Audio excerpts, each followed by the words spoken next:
What is it? Said Nobby. It was vaguely round, of a woodish texture, and when struck, made a noise like a ruler plucked over the edge of a desk. Sergeant Colin tapped it again. I give in, he said. Carrot proudly lifted it out of the battered packaging.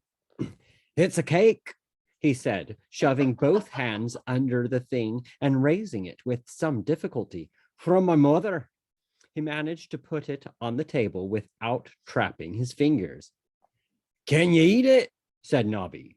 It's taken months to get here. You'd think it would go stale.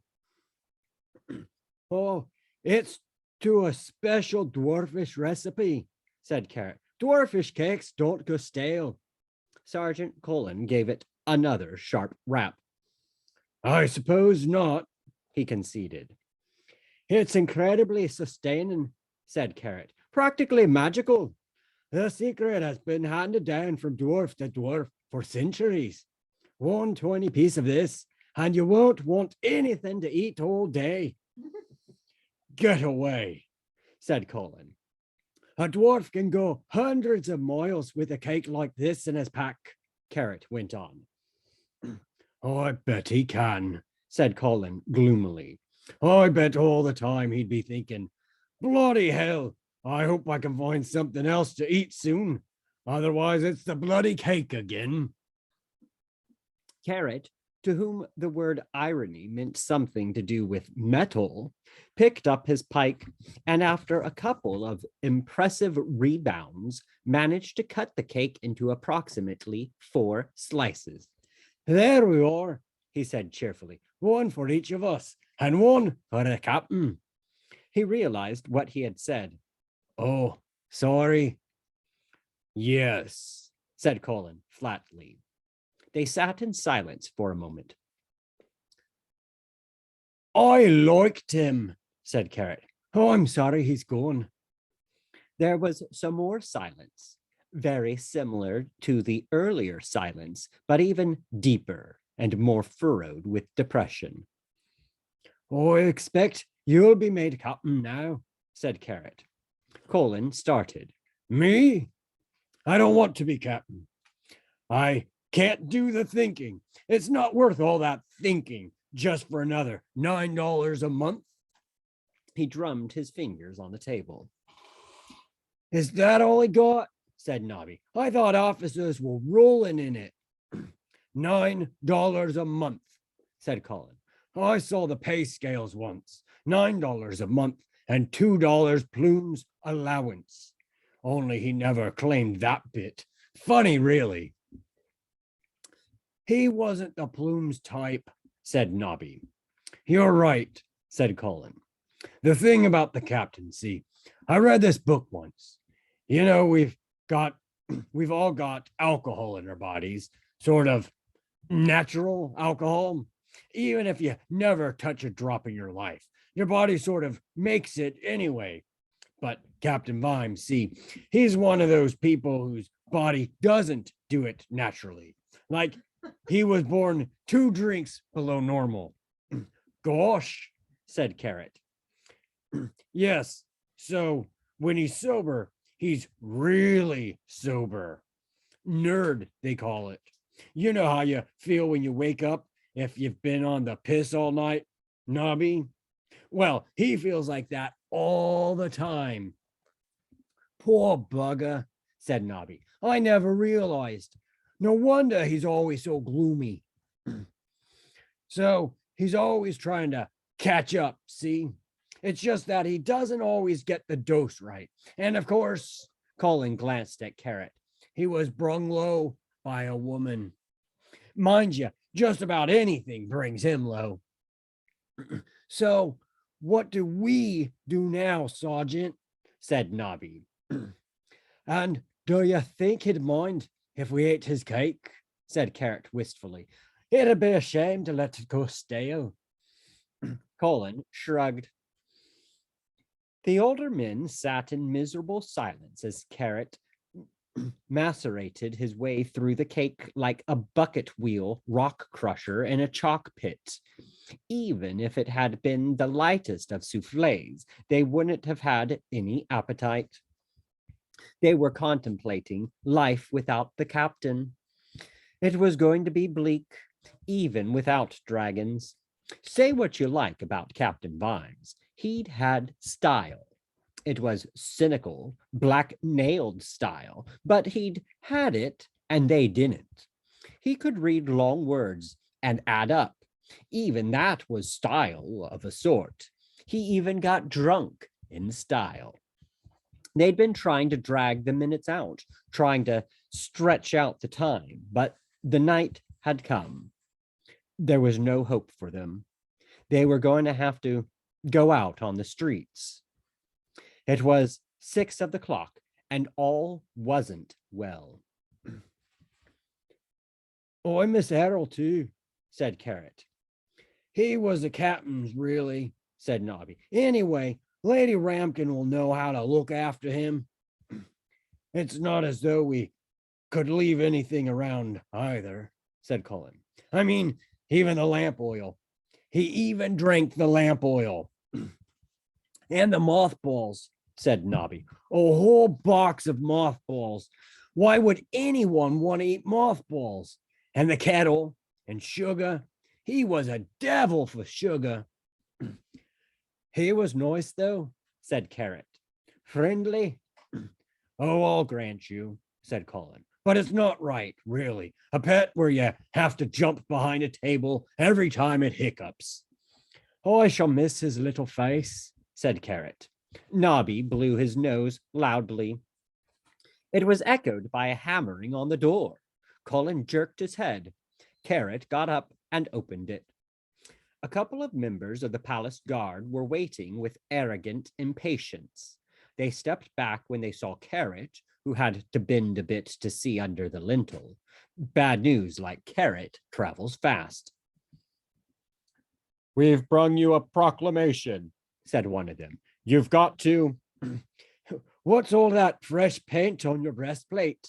Said Carrot politely. Nobby and the sergeant peered around him. It's a dragon, said the younger of the guards. The dragon, corrected his superior. Here, I know you, said Nobby. You're Scully Multoon. Used to live in Mincing Street. Your mom made cough sweets, didn't she? And fell in the mixture and died. I never have a cough sweet, but I think of your mom. Hello, Nobby, said the guard without enthusiasm. I bet your old mom would be proud of you. You're with a dragon on your vest, said Nobby conversationally. The guard gave him a look made of hatred and embarrassment. And new plumes on your hat, too, Nobby added sweetly. This here is a proclamation what you are commanded to read, said the guard loudly, and post up on street corners also, by order. Whose? Said Nobby. Sergeant Colin grabbed the scroll in one ham-like fist. Whereas, he read slowly, tracing the lettering with a hesitant finger. It hath pleased said the the dragon, King of Kings, and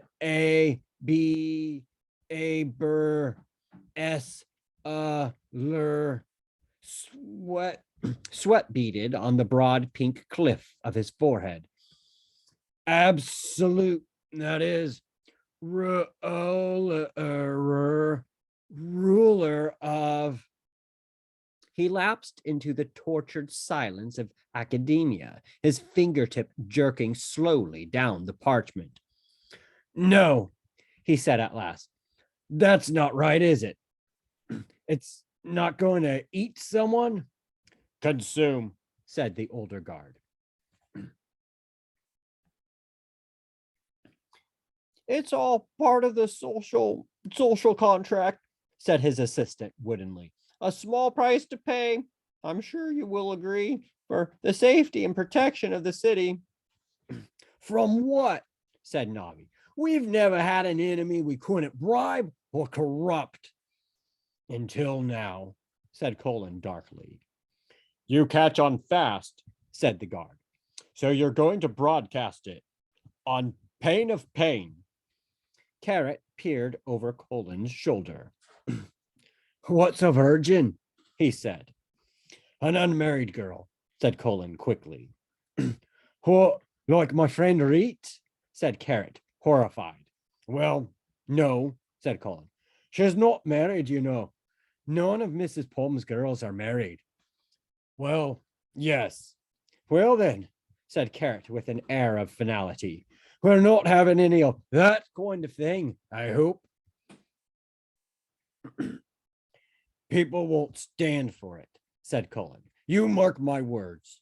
The guard stepped back, out of range of Carrot's rising wrath. They can please themselves, said the senior guard. But if you don't proclaim it, you could try explaining things to His Majesty. They hurried off. Nobby darted out into the street. Dragon on your vest, he shouted. If your old mom knew about this, she'd turn in a vat. You going around with a dragon on your vest. Colin wandered back to the table and spread out the scroll. Bad business, he mumbled. It's already killed people, said Carrot, contrary to 610 separate acts and council. Well, yes, but that was just like, the hurly-burly of this and that, said Colin. Not that it wasn't bad. I mean, but people sort of participating, just handing over some slip of a girl and standing around watching as if it's all proper and legal. That's much worse. I reckon it all depends on your point of view, said Nobby thoughtfully. What do you mean? Well, from the point of view of someone being burned alive, it probably doesn't matter much, said Nobby philosophically. People won't stand for it, I said Colin, ignoring this. You'll see. They'll march on the palace. And what will the dragon do then, eh? Burn them all, said Nobby promptly. Colin looked puzzled. It wouldn't do that, would it? He said. Don't see what's to prevent it, do you? Said Nobby. He glanced out of the doorway. He was a good lad, that boy. Used to run errands for my granddad. Who'd have thought he'd go around with a dragon on his chest? What are we going to do, Sergeant? Said Carrot. I don't want to be burned alive, said Sergeant Colin. My wife would give me hell. So I suppose we've got to, what's name, proclaim it. But don't worry, lad, he said, patting Carrot on one muscular arm and repeating, as if he hadn't quite believed himself the first time. It won't come to that. People will never stand for it.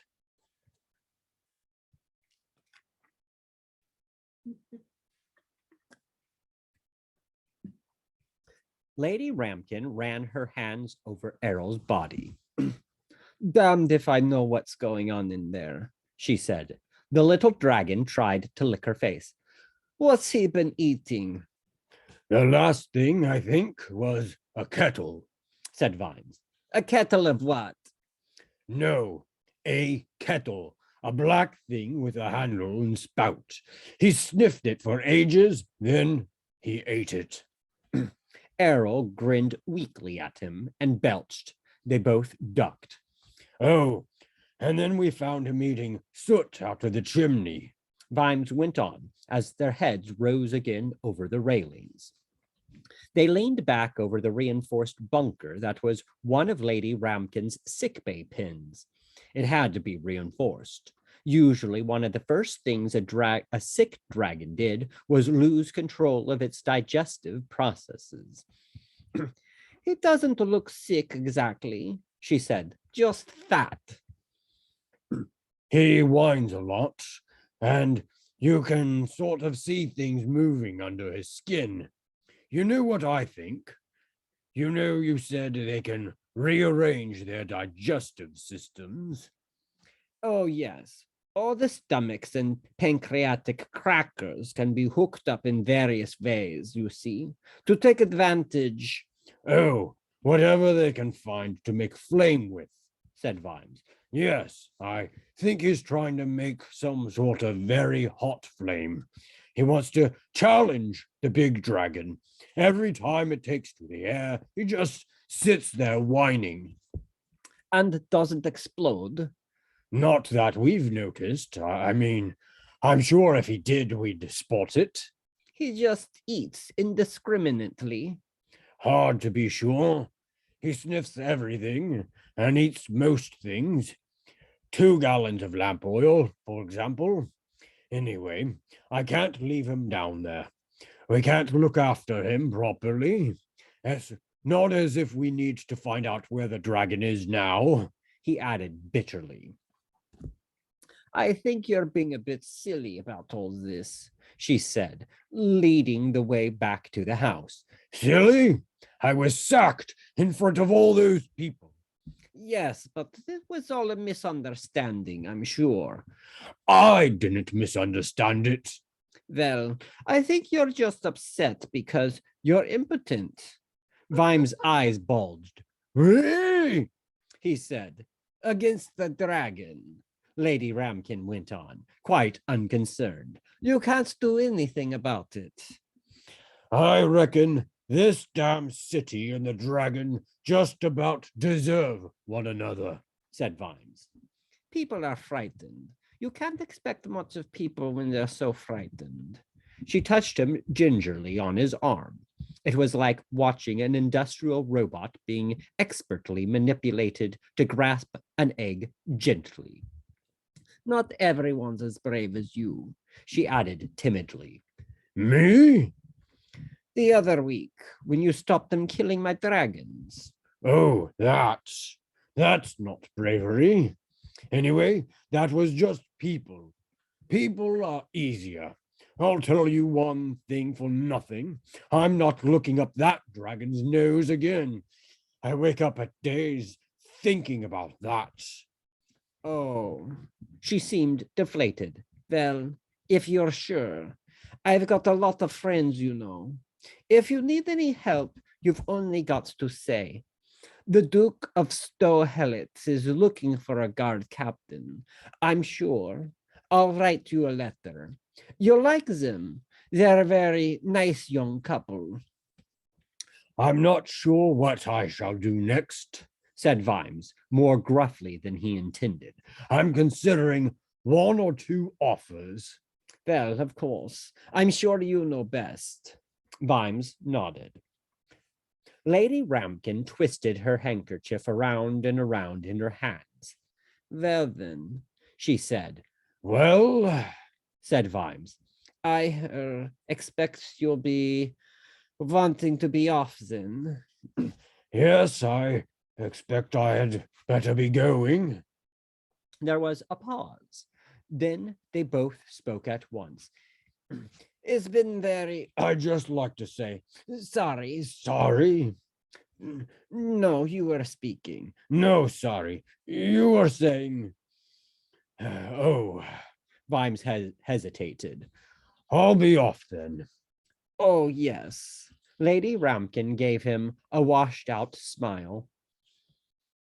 Can't keep all these offers waiting, can you? She said. She thrust out a hand. Vimes shook it carefully. So I'll just be going then, he said. Do call again, said Lady Ramkin more coldly. If you are ever in this area, and so on. I'm sure Arrow would like to see you. Yes, well, goodbye then. Goodbye, Captain Vimes. He stumbled out of the door and walked hurriedly down the dark, overgrown path.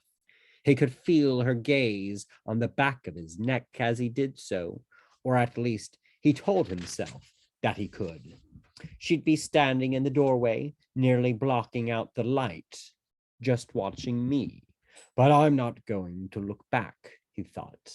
That would be a really silly thing to do.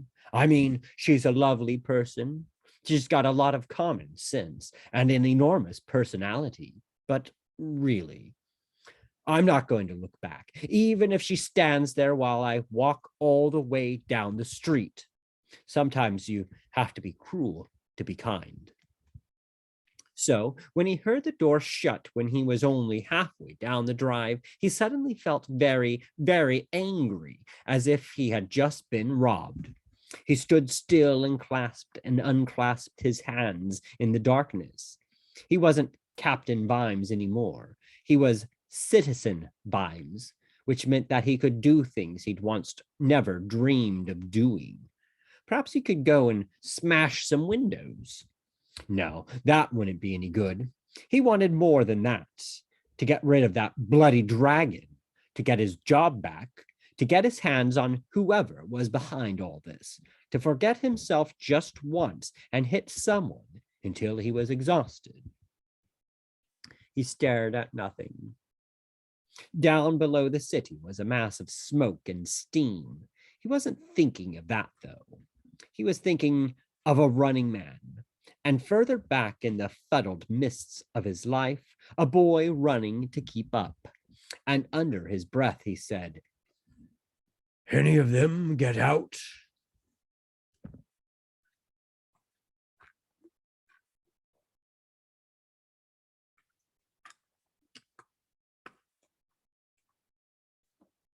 Sergeant Cullen finished the proclamation and looked around at the hostile crowd. "Don't blame me," he said. "I just read the things. I don't write them." "That's a human sacrifice, that is," said someone. "There's nothing wrong with human sacrifice," said a priest. Per se," said the first speaker quickly. "For proper religious reasons and using condemned criminals and so on." Footnote. A number of religions in Ankh-Morpork still practice human sacrifice, except that they didn't really need to practice anymore because they had got so good at it. City law said that only condemned criminals should be used, but that was all right because in most of the religions, refusing to volunteer for sacrifice was an offense punishable by death. "But that's different from bunging someone to a dragon just because it's feeling peckish." "That's the spirit," said Sergeant Colin. "Taxes is one thing, but eating people is another." "Well said." "If we all say we won't put up with it, what can the dragon do?" Nobby opened his mouth. Colin clamped a hand over it and raised a triumphant fist in the air. "It's just what I've always said," he said. "The people united can never be ignited." There was a ragged cheer. "Hooray!" "Hang on a minute," said a small man slowly. "As far as we know, the dragon's only good at one thing. It flies around the city setting fire to people. I'm not actually certain what is being proposed that would stop it doing this." "Yes, but if we all protest," said the first speaker, his voice modulated with uncertainty. "It can't burn everybody," said Colin. He decided to play his new ace again and added proudly, "The people united can never be ignited." There was rather less of a cheer this time. People were reserving their energy for worrying. "I'm not exactly sure I understand why not. Why can't it burn everyone and fly off to another city?" "Because the horde," said Colin. "It needs people to bring it treasure." "Yeah. Well, maybe, but how much exactly?" "What?" "How many people? Out of the whole city? I mean, perhaps it won't need to burn the whole city down, just some bits. Do we know what bits?" Look, this is getting silly, said the first speaker. If we go around looking at the problems the whole time, we'll never do anything. It just pays to think things through first. That's all I'm saying. Such as, what happens even if we beat the dragon? Oh, come on, said Sergeant Colin. No, seriously, what's the alternative? a human being for a start. Please yourself, said the little man primly. But I reckon one person a month is pretty good compared to some rulers we've had. Anyone remember Nurse the Lunatic? Or giggling Lord Smintz in his laugh-a-minute dungeon? There was a certain amount of mumbling of the "he's got a point" variety. But they got overthrown, said Colin. No, they didn't. They were assassinated. Same thing, said Colin. I mean, no one's going to assassinate the dragon. It'd take more than a dark night and a sharp knife to see it off. I know that. I can see what the captain means, he thought. No wonder he always has a drink after he thinks about things. We always beat ourselves before we even start. Give any Ankh-Morpork man a big stick and he'll end up clubbing himself to death. Look here, you mealy-mouthed little twerp, said the first speaker, picking up the little one by his collar and curling his free hand into a fist.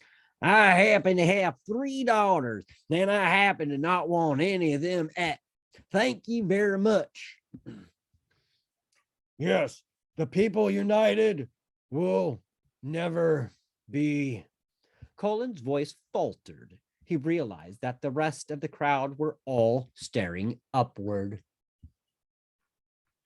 The bugger, he thought, as rationality began to drain away. It must have flannel feet. The dragon shifted its position on the ridge of the nearest house, flapped its wings once or twice, yawned, and then stretched its neck down into the street. The man blessed with daughters stood, with his fist upraised, in the corner of a rapidly expanding circle of bare cobbles. The little man wriggled out of his frozen grasp and darted into the shadows. It suddenly seemed that no man in the entire world was so lonely and without friends. I see, he said quietly. He scowled up at the inquisitive reptile. In fact, it didn't seem particularly belligerent. It was looking at him with something approaching interest. I don't care, he shouted, his voice echoing from wall to wall in the silence. We defy you. If you kill me, you might as well kill all of us. There was some uneasy shuffling of feet among those sections of the crowd who didn't feel that this was absolutely axiomatic. We can resist you, you know, growled the man. Can't we, everyone? What was that slogan about being united, Sergeant? Said Colin, feeling his spine turn to ice.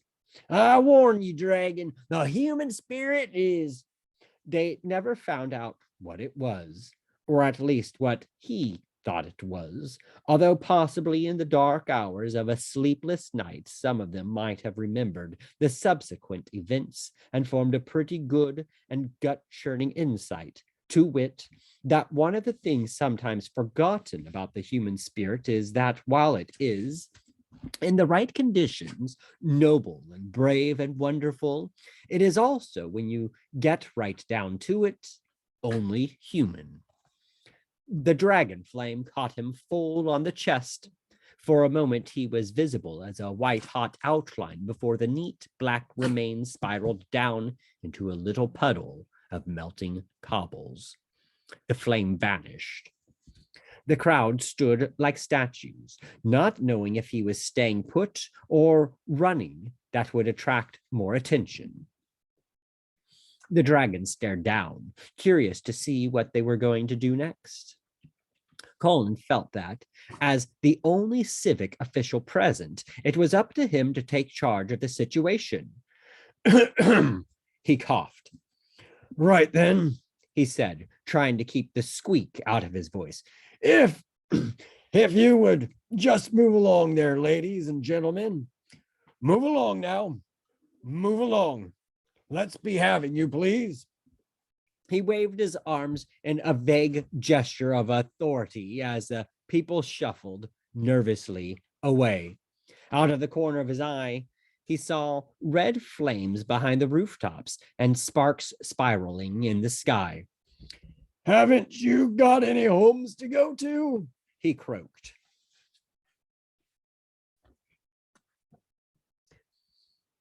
The librarian knuckled out into the library of the here and now.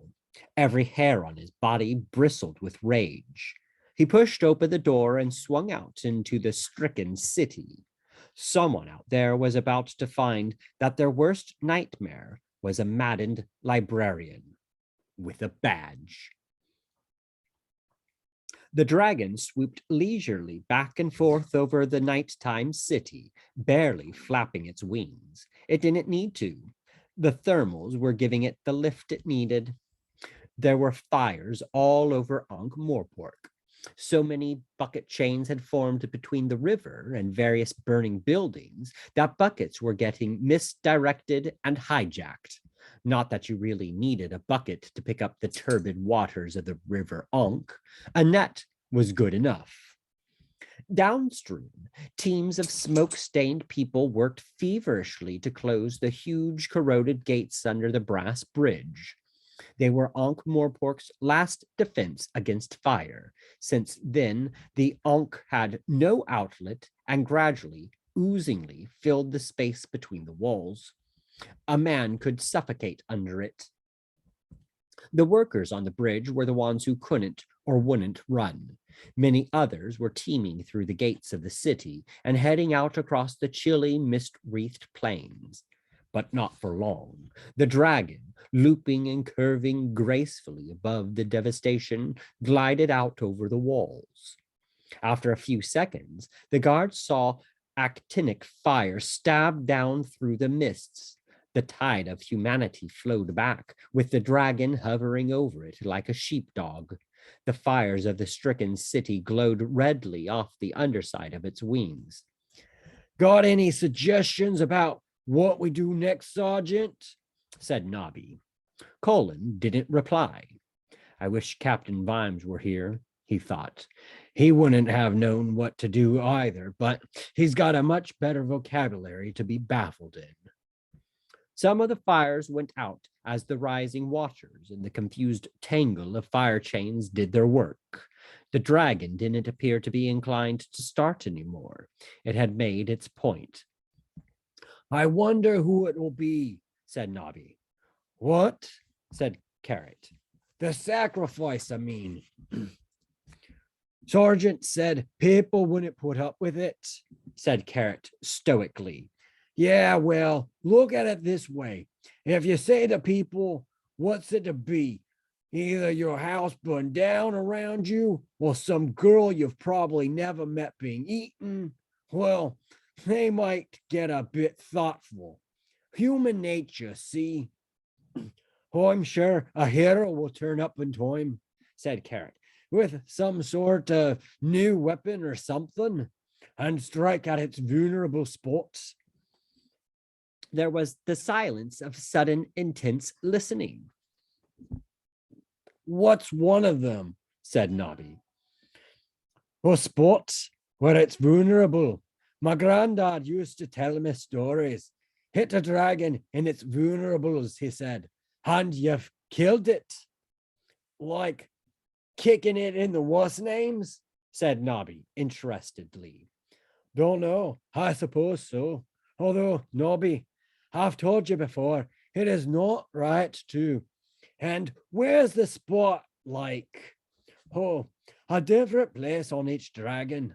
You wait till it flies over you, and then you say, There's the vulnerable spots, and you kill it, said Carrot. Something like that. Sergeant Colin stared blankly into space. Said Nobby. They watched the panorama of panic for a while. Then Sergeant Colin said, You sure about the vulnerables? Yes, oh yes. I wish you hadn't been, lad. They looked at the terrified city again. You know, said Nobby, you always told me you used to win prizes for archery in this army, Sergeant. You said you had a lucky arrow. You always made sure you got your lucky arrow back. You said you. All right, all right. But this isn't the same thing, is it? Anyway, I'm not a hero. Why should I do it? Captain Vimes pays us $30 a month, said Carrot. Yeah, said Nobby, grinning. And you get $5 extra responsibility allowance. But Captain Vimes is gone, said Colin wretchedly. Carrot looked at him sternly. I'm sure, he said, that if he were here, he'd be the first to. Colin waved him into silence. That's all very well, he said, but what if I miss? Look on the bright side, said Nobby. You'll probably never know it. Sergeant Colin's expression mutated into an evil, desperate grin. We'll never know it, you mean, he said. What? If you think I'm standing on some rooftop on my Todd, you can think again. I order you to accompany me. Anyway, he added, you get $1 responsibility allowance too. Nobby's face twisted in panic. No, I don't, he croaked. Captain Vimes said he was docking it for 5 years for being a disgrace to the species. Well, you might just get it back. Anyway, you know all about vulnerables. I've watched you fight. Carrot saluted smartly. Permission to volunteer, sir, he said. And I only get $20 a month training pay, and I don't mind at all, sir. Sergeant Colin cleared his throat. Then he straightened the hang of his breastplate. It was one of those with astonishingly impressive pectoral muscles embossed upon it. His chest and stomach fitted into it in the same way that jelly fits into a mold. What would Captain Vimes do now? Well, he'd have a drink. But if he didn't have a drink, what would he do? What we need, he said slowly, is a plan. That sounded good. That sentence alone sounded worth the pay. If you had a plan, you were halfway there.